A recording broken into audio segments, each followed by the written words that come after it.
All right, let's get right into it. Think of this as a kind of forensic autopsy. We're going to investigate the collapse of the birth rate, but not as some vague cultural trend. No, we're treating this as an economic mystery, a crime even, that needs to be solved. So where does any investigation start? At the crime scene. And in this case, the crime scene is your local playground. Go to one in any major city around the world on a Tuesday afternoon. What do you hear? Nothing. It's quiet. The sound of a healthy society, kids laughing, parents yelling, it's been replaced by this eerie silence. And that's where our mystery begins. And here is our first piece of hard evidence. 1.33. That is Canada's fertility rate, the lowest in its history. Now, to put that into perspective, you need a rate of 2.1 just to keep the population stable. So Canada is 37% below the replacement level. And look, this isn't just a Canadian story. The US just hit a record low of 1.62. South Korea, a mind-boggling 0.72. These aren't just statistics. They are the warning signs of a slow-motion demographic collapse. So, what's the official story we're told? You've heard it a million times. It's a lifestyle choice. Young people are just selfish, right? They'd rather travel and eat out than change diapers. But the economic reality tells a completely different story. Survey after survey shows the vast majority of young people still want to have kids, usually two. The gap between how many kids people want and how many they have has never, ever been wider. This isn't a choice. For most, it's economic coercion.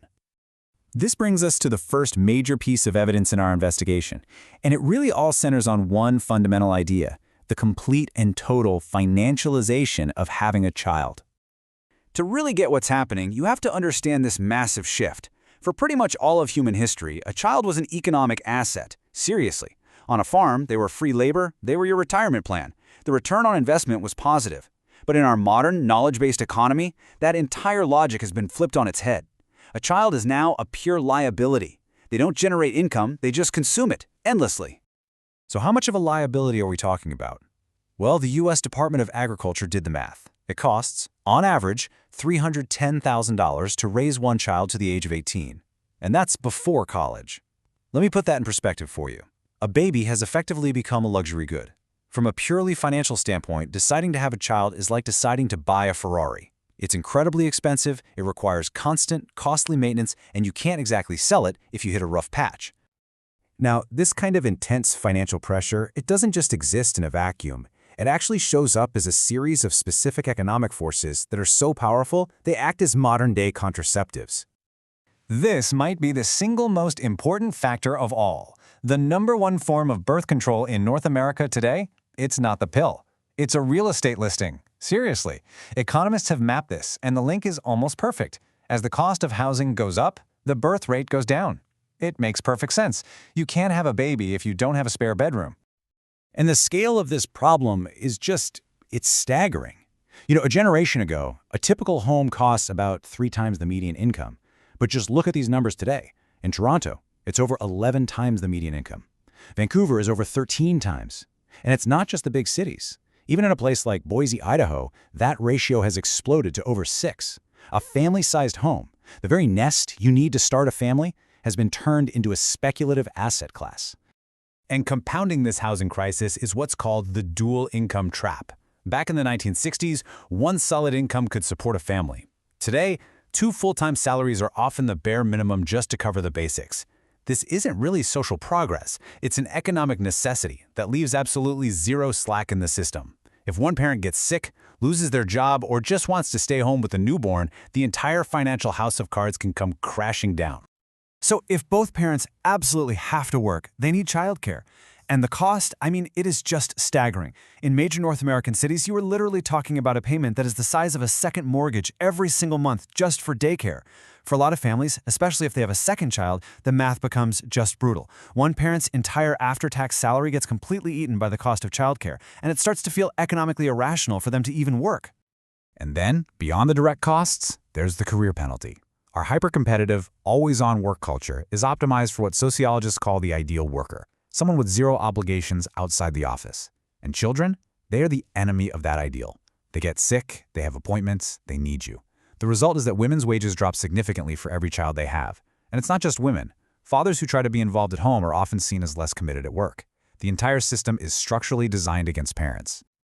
Okay, so we've established the financial pain at the individual level. It's intense.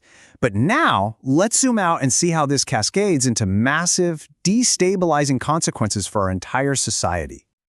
So what happens when a huge number of people rationally decide to opt out of this impossible economic deal? Well, they become dinks. Dual income, no kids. And let's be honest, when you remove the $300,000 cost of a child from your personal finances, you suddenly feel rich. And our entire economy has noticed, and it's completely re-engineering itself to serve this new demographic. We build one-bedroom condos, dog parks, and fancy breweries while we close elementary schools. We are actively redesigning our civilization for adults who consume, not for families who create. Now, if nobody's having kids, how does the economy keep growing? Well, in a country like Canada, the answer is to use a shortcut. You import people.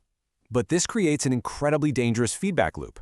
You bring in over 1 million people a year, which puts immense pressure on an already strained housing supply.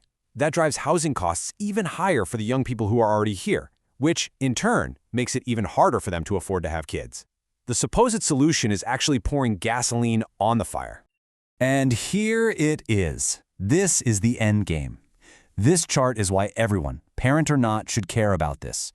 Our entire social safety net, pensions, healthcare, it was all built on a healthy pyramid, a high ratio of young workers paying in to support a smaller number of retirees. In the 1960s, that ratio was about 6 to 1. Today, it's 3 to 1. By 2040, it's projected to be just 2 to 1. That is mathematically unsustainable. You cannot fund a modern welfare state when that pyramid is upside down. The system will break. So this brings us to our final section, into our verdict. After looking at all the evidence, it becomes obvious that small, superficial policy fixes are just doomed to fail. Why? Because the problem isn't on the surface. It's deep in the bones of the system. You know, governments see these scary numbers, and they try to fix it with things like baby bonuses and small tax credits. But that's like putting a Band-Aid on a gaping wound. A few $1,000s a year doesn't fix a housing crisis that costs you hundreds of thousands of dollars more. It doesn't fix a workplace culture that punishes parenthood. You simply cannot subsidize your way out of a fundamental, structural failure of the economy. The real solutions are known. They're not a mystery. They're just politically very, very difficult. They require a fundamental reorientation of our economy, away from short-term gain and towards long-term survival. It means things like building housing for families, not just luxury condos for investors. It means enabling wages that can actually let one income support a household. It means treating childcare like a public good, like a road or a school. And it means redesigning workplaces for actual human beings who, reproduce. And this brings us to our final conclusion. The empty cradle isn't a mystery, and it isn't a lifestyle choice. It is a verdict. It's a rational, collective vote of no confidence. An entire generation is looking at the economic deal they've been offered, the student debt, the impossible housing costs, the career penalties, and they are saying loud and clear, no. The terms are unacceptable. I will not bring a new person into the system. And so, we're left with this final question. Is this just a temporary crisis that we can fix with a few policy tweaks? Or is this simply the new permanent reality for developed nations? Have we optimized our economy so ruthlessly for short-term growth that we've accidentally passed the point of no return? Can we actually rebuild an economy that has room for children? I'll let you think about that.